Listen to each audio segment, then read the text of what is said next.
பாருங்க. அதைத்தான் சொல்றேன், அதைத்தாங்க சொல்றேன். நல்லா திரும்பி திரும்பி சொல்றீங்கன்னா உங்களுக்கு அவ்வளவு கோவம் இருக்குன்னு அர்த்தம். கள்ளபார் நடராஜன் ஒருத்தன் அவமானமா அதைத்தாங்க நான் சொல்ல வர்றேன். கேட்டாலும் உங்களுக்கு புரியும். ஒரு நிமிஷம் அமைதியா இருங்க. நம்பியார் மந்திரியார் நடிப்பார். அவருடைய பையன் தான் நடராஜன். அவன் கொலை செய்வான், கொள்ளையடிப்பான், கற்பழிப்பான், எல்லாம் நடப்பான். ஒரு நாள் மகனே கொலை செய்யாத, கொள்ளையடிக்காத, பெண்களை கற்பழிப்பு பாவம். உடனே அந்த கொத்துணிகளை கொத்தாமல் இருந்தான், பாம்பு தேவை விழுந்தாமல் இருந்தான், வேங்கை மானை விரட்டாமல் இருந்தான்.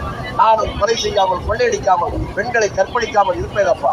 அடுத்துதான் கொலை செய்வதும் கொள்ளையடிப்பதும் பெண்களை கற்பழிப்பதும் ஒரு கலையப்பா. நான் கலைஞன் எழுதுனே அவரு தான். அவரை நீங்க சொன்னீங்கன்னா அப்புறம் இப்ப நீங்களே சொல்லுங்க. கலைஞர்லாம் அதுக்கு விளக்கத்தை அவர்